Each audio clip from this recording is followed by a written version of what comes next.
नमस्कार बच्चों, कैसे हो आप सब। आशा करती हूँ आप सब अच्छे होंगे, स्वस्थ होंगे। तो आइए बच्चों, शुरू करते हैं आज की कक्षा, जिसमें हम पढ़ने जा रहे हैं बहुत ही इंटरेस्टिंग सी स्टोरी, जिसका नाम है चिड़िया की बच्ची। ठीक है, अध्याय 9, कक्षा 7, चिड़िया की बच्ची हम पढ़ेंगे। तो आप सभी बच्चे, आप अपनी बुक्स निकाल लीजिए हिंदी की, हम पढ़ना शुरू करेंगे। पेज नंबर है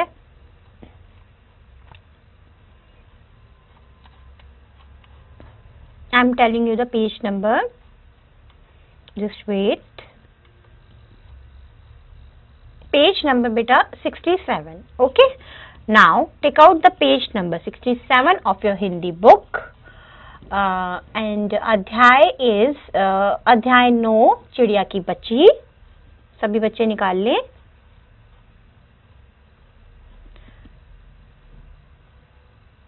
बहुत ही खूबसूरत सी स्टोरी, बहुत खूबसूरत स्टोरी है। इतनी खूबसूरत स्टोरी है ये कि आपको इतना मजा आएगा इसे पढ़ने में, क्योंकि इसमें सब कुछ है। इसमें चिड़िया की बच्ची के बारे में, इसमें सस्पेंस है कि चिड़िया के साथ हुआ क्या। ठीक है, तो इस स्टोरी में आपको बताएंगे कि चिड़िया कहाँ पहुंच जाती है, चिड़िया के साथ हुआ था क्या, हुआ था, चिड़िया किधर पहुंच गई, और चिड़िया बाद में अपने घर में कैसे पहुंची, है ना, कि पहुंची कि नहीं पहुंची, ये भी देखना है। ठीक है, तो ये हम जब चैप्टर पढ़ेंगे तो हमें बहुत मजा आने वाला है, क्योंकि इसमें पूरा एक ड्रामा की तरह ये इसको प्रस्तुत किया गया है। तो ये बहुत अच्छा है, ये चैप्टर बहुत ही इंटरेस्टिंग, बहुत ही रुचिकर चैप्टर है ये, जो आपको जरूर से ध्यान में से पढ़ना है बच्चों। ओके, और आपको बहुत मजा भी आने वाला है। ठीक है, तो चलिए सभी बच्चे अपनी बुक्स निकाल लीजिए। पेज नंबर मैंने आपको बताया 67।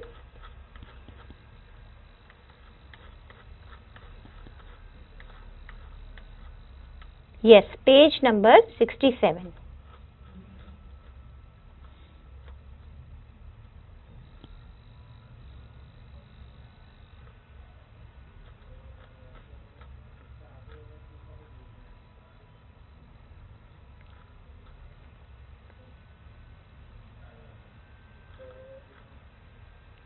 चिड़िया की बच्ची। तो अब मैं बच्चों पढ़ना शुरू करती हूँ, और आप सभी बच्चे अब ध्यान से सुनना। ठीक है। माधव दास ने अपनी संगमरमर की नई कोठी बनवाई है। उसके सामने बहुत सुहावना बगीचा भी लगवाया है। अब बच्चों, एक माधव दास है, ठीक है, माधव दास एक सेठ है, जिसने एक अपनी संगमरमर सी कोठी बनवाई है। संगमरमर समझते हैं आप? संगमरमर एक वाइट पत्थर होता है, वाइट स्टोन होता है, जैसे ताजमहल है वो संगमरमर से बना है ना, ऐसे ही माधवदास ने संगमरमर से एक कोठी, अपनी नई कोठी बनवाई है। अब उसने अपनी कोठी बनवाई है तो नेचुरल बात है वो बहुत ही रिच होगा, है ना, he would be very rich. तो माधवदास ने अपनी संगमरमर की नई कोठी बनवाई है।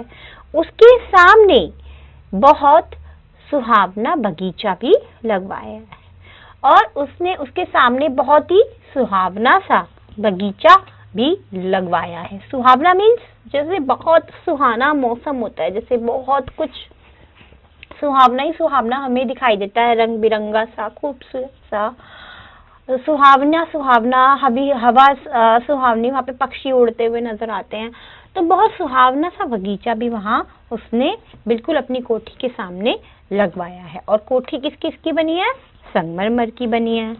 ठीक है, उनको कला से बहुत प्रेम है, उनको कला से बहुत प्रेम है बच्चों। धन की कमी नहीं है। अब धन की कमी आ गया ना, अब आपको मैं बताया था जैसे कोठी है उनकी, तो यानी धन की कमी तो उनपे होगी नहीं। धन की कमी नहीं है, कोई व्यसन छू नहीं गया है, कोई व्यसन छू नहीं गया है। सुंदर अभिरुचि के आदमी है वो। सुंदर अभिरुचि मतलब जैसे कि वो हर कला प्रेमी है, कला से उनको प्रेम है, तो अलग अलग चीजों में उनकी रुचि है, ये बताया गया है। और कोई व्यसन छू नहीं गया है, कोई ऐसा नहीं है जो उन्हें छू नहीं गया है। ठीक है। फूल पौधे रकाबियों से होजों में लगे फव्वारों में उछलता हुआ पानी उन्हें बहुत अच्छा लगता है। उन्हें फूल पौधे बहुत अच्छे लगते हैं, रकाबियां बहुत अच्छी लगती हैं। ठीक है। रकाबियों का मीनिंग होता है चीनी मिट्टी इत्यादि की बनी कटोरियां, ठीक है, या फिर तश्तीरियां।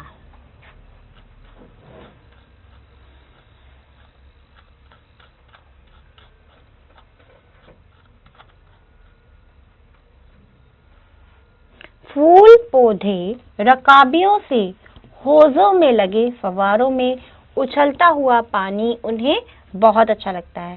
ठीक है। रकाबियों से मतलब जो चीनी कटोरियां होती है ना, चीनी मिट्टी की बनी कटोरियां, उनमें जो प्लांट्स लगे होते हैं वो उन्हें बहुत ही खूबसूरत लगते हैं।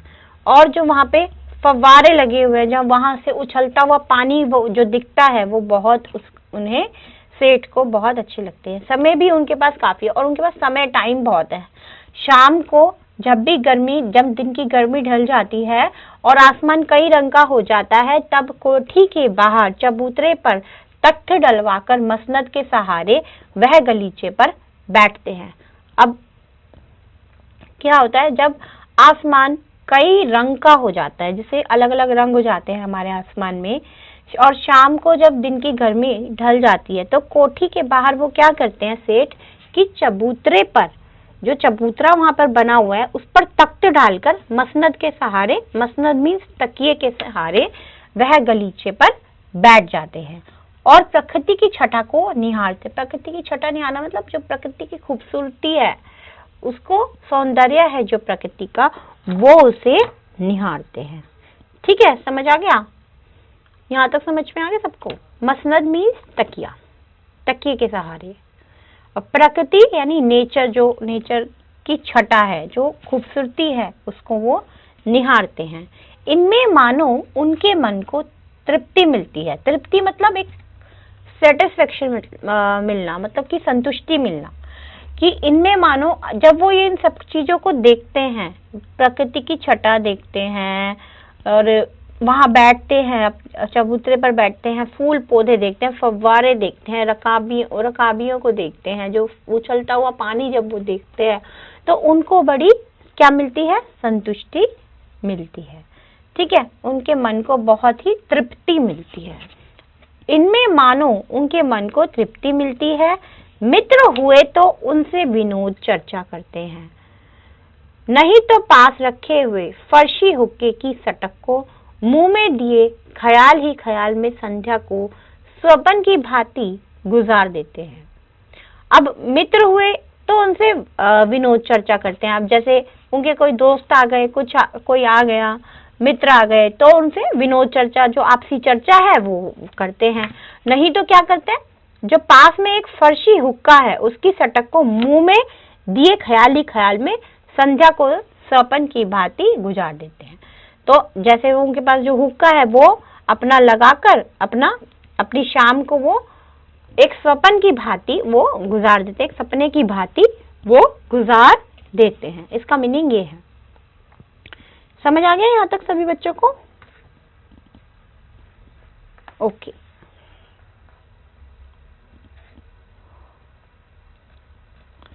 चलिए आगे चलते हैं। अब इसके इस पैराग्राफ में अगर आपको कुछ ना समझ में आया हो तो वो आप पूछ सकते हैं। एक बार इसको फिर से पढ़ लेते हैं।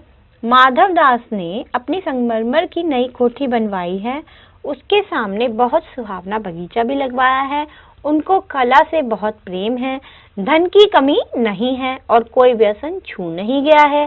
सुंदर अभिरुचि के आदमी हैं। फूल पौधे रकाबियों से होजों में लगे फव्वारों में उछलता हुआ पानी उन्हें बहुत अच्छा लगता है। समय भी उनके पास काफी है।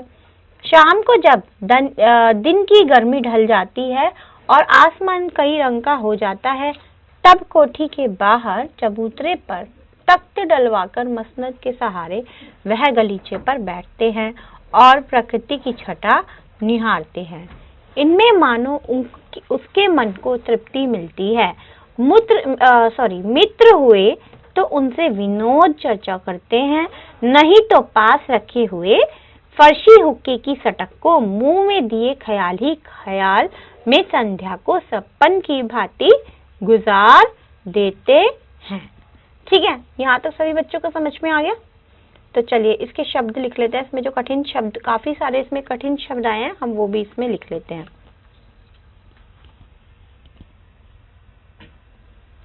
संगमरमर,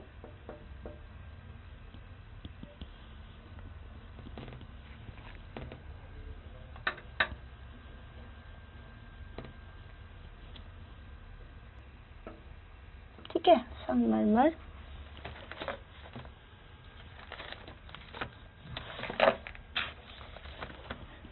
नेक्स्ट, कला से बहुत प्रेम है जन की, व्यसन,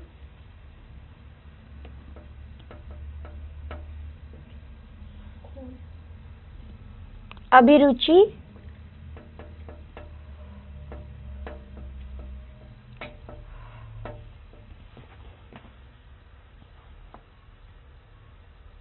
रकाबियों,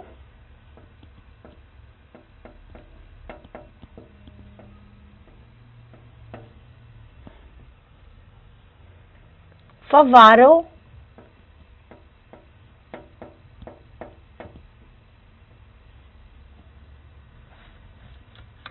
तख्त, तख्त, मसनद, मसनद, प्रकृति, प्रकृति,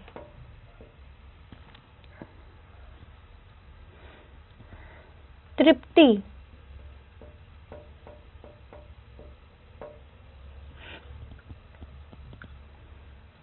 विनोद चर्चा,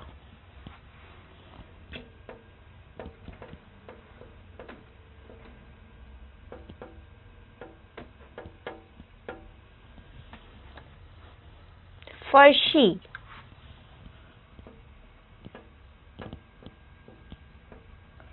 हुक्के,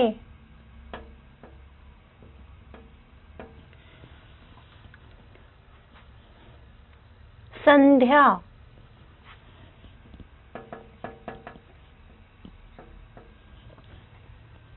स्वपन,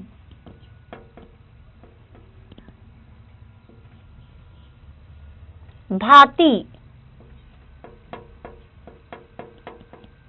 ठीक है, यहाँ तक।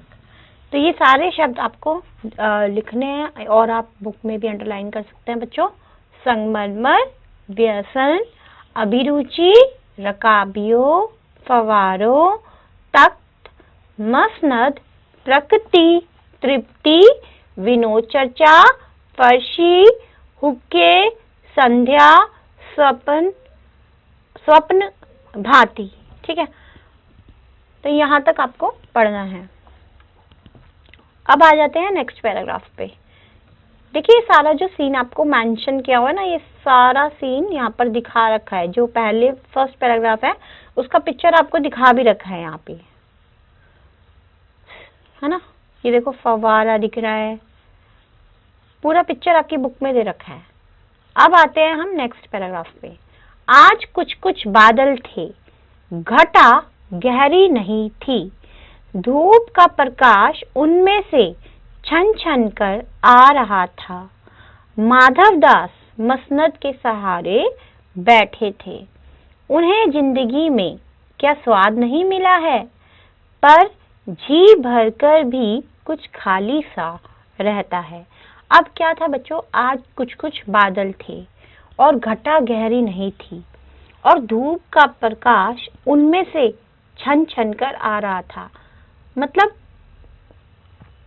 धूप का प्रकाश छन छन कर आ रहा था, मतलब कि धूप बहुत कम आ रही थी, यानी मौसम ठंडा सा था और ज्यादा धूप नहीं थी। धूप ऐसे आ रही थी मानो छन छन कर आना, मतलब बहुत कम आना। जैसे हम कुछ भी छानते हैं तो उसमें जब छानते हैं तो बहुत कम सा निकलता है ना, तो इसी तरह धूप का प्रकाश भी उसमें छन छन कर आ रहा था। समझ गए? माधवदास मसनद के सहारे बैठे थे। माधवदास जो सेठ थे वो मसनद के सहारे बैठे थे। उन्हें जिंदगी में क्या स्वाद नहीं मिला है, उन्हें क्या जिंदगी में स्वाद नहीं मिला है, पर जी भरकर भी कुछ खाली सा रहता है, पर जी भरकर भी कुछ खाली सा रहता है। उस दिन संध्या समय उनके देखते देखते सामने की गुलाब की डाली पर एक चिड़िया आन बैठी। अब उस दिन क्या हुआ, संध्या समय यानी शाम के समय उनके देखते ही देखते सामने की जो गुलाब की डाली थी वहां पर एक चिड़िया आकर बैठ गई। चिड़िया गुलाब की डाली पर बैठ गई और ये जो था संध्या का समय था, शाम का समय था। और देखते ही देखते बहुत वो सीन मतलब जो चारों तरफ का जो सीन होता है वो देखने की आदत थी उनकी सेठ की, तो वो देख ही रहे थे सारा कुछ सामने की क्या हो रहा है क्या नहीं, उनको देखने की आदत थी प्रकृति की छटा को। तो सामने की गुलाब की डाली पर चिड़िया आन बैठी तो वो उस चिड़िया को देखने लगे और जो चिड़िया थी वो बहुत सुंदर थी। उसकी गर्दन लाल थी और जो उसकी जो गर्दन थी वो लाल रंग की थी और गुलाबी होते होते किनारों पर जरा सी नीली पड़ गई थी, और जो गुलाबी गुलाबी होते हुए वो किनारों पर से जरा सी नीली पड़ गई थी। और पंख ऊपर से चमकदार स्याह थे और पंख जो थे बड़े ही सुंदर से उसके चमकदार एकदम स्याह चमकीले से थे, ठीक है। और उनका नन्हा सा सिर तो बहुत प्यारा लगता था और जो नन्हा सा सर था ना उस चिड़िया का बहुत ही प्यारा सा था, बहुत क्यूट सा। शरीर पर चित्र विचित्र चित्रकारी थी और जो उसकी जो पूरी चिड़िया की जो शरीर था उसका उस पर बड़ी अलग तरह की चित्रकारी सी हो रही थी, तो वो बहुत खूबसूरत सी चिड़िया थी। चिड़िया को मानो माधवदास की सत्ता का कुछ पता नहीं था। अब चिड़िया को जो माधवदास का नहीं पता था कि इसकी सत्ता का बारे में, मतलब उसमें बहुत पावर थी। पावर क्यों थी? क्योंकि उसके पास पैसा था, टाइम की तो उस पर कमी थी नहीं, समय बहुत ज्यादा था। तो जब पैसा आ जाता है ना इंसान के पास तो पावर उसकी बढ़ जाती है। तो माधवदास की भी एक पावर थी। तो चिड़िया को मानो, चिड़िया को तो क्या पता, पक्षी है, चिड़िया को मानो माधवदास की सत्ता का कुछ पता नहीं था। तो उसकी सत्ता का, उसकी पावर के बारे में उसको कुछ पता नहीं था। और मानो तनिक देर का आराम भी उसे नहीं चाहिए था, और जैसे कि उसको कुछ देर का आराम भी उसे नहीं चाहिए था। कभी पर हिलाती थी, जैसे उसको आराम नहीं करना था, आराम उसे चाहिए ही नहीं था इस चिड़िया को। उसमें कभी पर हिलाती थी, कभी फुदकती थी, और कभी क्या करती, वो पर हिलाती मतलब पंख होते हैं जो, पंख हिलाती थी, और कभी वो ऐसे फुदकती थी। वह खूब खुश मालूम होती थी और बहुत ही हैप्पीनेस से वो भरी हुई थी, बहुत खुश थी, बहुत खुश वो मालूम होती थी। वो दिखती थी ऐसी खुश खुश थी, क्योंकि जो खुश होता है ना बंदा वो अलग ही उसमें चहक दहक होती है, चमकता है और इधर से उधर फुदकता है। वो खुशी से वो और ज्यादा बढ़ता है और इधर से उधर फुदकता है और वो खूबसूरत सा अलग ही कुछ दिखता है ना। तो वो बहुत खूब खुश थी, वो दिखती थी, मालूम होती थी। और जो खुश इंसान होता है ना उसको सब अट्रैक्ट होते हैं, उसकी तरफ आकर्षित होते हैं। तो ऐसे ही वो जो सेठ हो रहा था, सेठ था ना जो सेठ, जो माधवदास था, वो उससे आकर्षित, मतलब कि उसको बार बार वो चिड़िया आकर्षित कर रही थी, उसे वो खूब खूबसूरत दिख रही थी। अपनी नन्ही सी चोंच से प्यारी प्यारी आवाज वो निकाल रही थी, और जो उसकी नन्ही नन्ही सी चोंच थी ना, चिड़िया की चोंच, तो वो बहुत ही प्यारी सी आवाज निकाल, जब वो बोलती थी वो प्यारी प्यारी सी उसकी चोंच आवाज निकाल रही थी। तो ये सारा जो चित्रण किया है ये उस चिड़िया के बारे में किया, उसकी खूबसूरती के बारे में, क्योंकि वो सुंदर थी, उसको वो अट्रैक्ट कर रही थी अपनी तरफ, वो माधवदास को, और वो किसी को भी अट्रैक्ट करती थी, क्योंकि कर सकती थी, क्योंकि वो बहुत ही सुंदर थी, वाकई बहुत सुंदर थी। और वो बहुत खुश भी मालूम पड़ती थी, प्रतीत, क्योंकि वो इस तरह से प्रतीत होती थी, क्यों फुदकती रहती ना इधर उधर, आराम भी नहीं चाहिए था उसको। आराम करने वाला होता है वो बैठा ही रहता है, बट वो आराम ही नहीं कर रही थी, वो कभी वो अपने पर हिलाती, कभी वो इधर से इधर फुदकती, तो वो उसको काफी मन भारी थी, उसको माधवदास को। ठीक है, तो इस पैराग्राफ में आपको ये बताया गया है। तो इसको एक बार फिर से देख लेते हैं। उस दिन संध्या समय उनके देखते देखते सामने की गुलाब की डाली पर एक चिड़िया आन बैठी। चिड़िया बहुत सुंदर थी, उसकी गर्दन लाल थी और गुलाबी होते होते किनारों पर जरा जरा नीली सी पड़ गई थी। पंख ऊपर से चमकदार स्याह थे, पंख ऊपर से चमकदार थे और स्याही साहेदार होते ना, बिल्कुल कलरफुल से, वो थे। उनका नन्हा सा सिर तो बहुत ही प्यारा था, नन्हा सा सर था और शरीर पर चित्र विचित्र चित्रकारी भी हो रही थी। तो चिड़िया को मानो माधवदास की सत्ता का तो कुछ पता नहीं था, उसको नहीं पता था वो, इसलिए वो उस गार्डन में फुदक रही थी, उस बगीचे में फुदक रही थी, उसको तो उसकी सत्ता का पता ही नहीं था। और मानो तनिक देर का आराम भी उसे नहीं चाहिए था, कभी पर हिलाती थी तो कभी फुदकती थी। वह खूब खुश सी मालूम होती थी और अपनी नन्ही सी चोंच से प्यारी प्यारी आवाज वो निकाल रही थी। ठीक है बच्चों, यहाँ तक सभी को समझ में आ गया? ओके, अब आते हैं नेक्स्ट पैराग्राफ।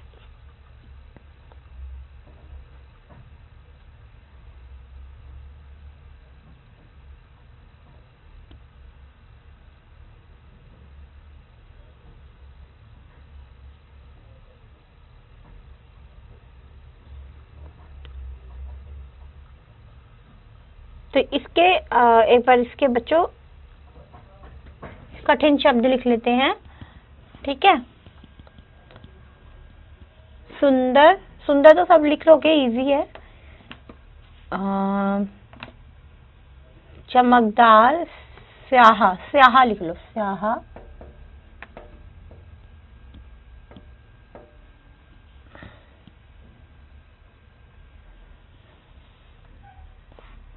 प्यारा, आधा प या रा, प्यारा। ठीक है, मात्राओं का बच्चों ध्यान रखिएगा। चित्र विचित्र,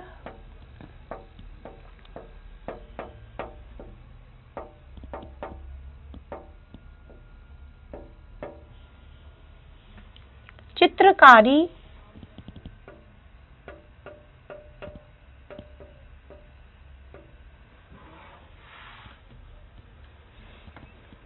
सत्ता,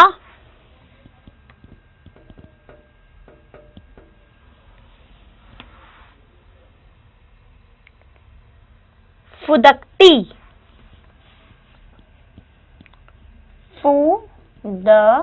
फुदकती, फुदकती। नन्ही सी, न आधा न ही, नन्ही सी। चोंच, चोंच, चोंच से प्यारी प्यारी आवाज, आवाज, आवाज। ठीक है, यहाँ तक। तो यहाँ तक आप सभी बच्चों को पढ़ना है आज। ठीक है, यहाँ तक मैंने आपको एक्सप्लेन कर दिया है ना, 3 पैराग्राफ आज मैंने आपको समझाए हैं, है ना। तो यहाँ तक आप सभी बच्चों को रीड करना है। ठीक है, और जो ये मैंने कठिन शब्द लिखवाए हैं ये एक बार हम रीड कर लेते हैं। इन सबको आपको अपनी नोटबुक्स में जरूर नोट डाउन कर लेना है। ठीक है बच्चों, संगमरमर, व्यसन, अभिरुचि, रकाबियों, फव्वारों, तख्त, मसनद, प्रकृति, तृप्ति, विनोद चर्चा, फर्शी, हुक्के, संध्या, स्वप्न, भांति, स्याहा, प्यारा, चित्र विचित्र, चित्रकारी, सत्ता, फुदकती, नन्ही सी, चोंच, आवाज। ठीक है, तो आज हमने देखा माधवदास के बारे में सुना और उसने जो प्रकृति का वर्णन किया है, उसमें जो उसके बगीचे का वर्णन किया है और कोठी के बाहर का दृश्य जो बताया है वो हमने देखा। ठीक है, और फिर हमने क्या जाना कि सेठ बहुत ही धनी था और वो उसके पास टाइम भी बहुत था ना, उसका समय बहुत था, और किस तरह से वो बाहर बैठता था चबूतरे के पास वो देखा। और उसकी खूबसूरती, जो बगीचे की खूबसूरती बताई थी, वो भी हमने देखा कैसे कैसे उसका अच्छा सा सुंदर सा बगीचा था और संगमरमर की कोठी थी, ये देखा। और हमने देखा चिड़िया जब आई तो उसकी खूबसूरती को वो निहारता ही रह गया था, वो बहुत ही सुंदर चिड़िया थी। ठीक है, तो इसके आगे हम नेक्स्ट लेक्चर में जानेंगे बच्चों। तो आज का लेक्चर आपका यहीं तक, आज का आपको यहीं तक आपको पढ़ना है। ठीक है, नेक्स्ट जब हम कंटिन्यू करेंगे, नेक्स्ट लेक्चर में कंटिन्यू करेंगे, तो इसको आपका आज यही गृह कार्य है, आप इसको आज रीड करेंगे चैप्टर को और इन शब्दों को जरूर से लिखेंगे अपनी नोटबुक में। अपना गृह कार्य बच्चों जरूर पूरा करना, please, it's a request. So now class is over. Thank you all children, thank you and bye bye, take care.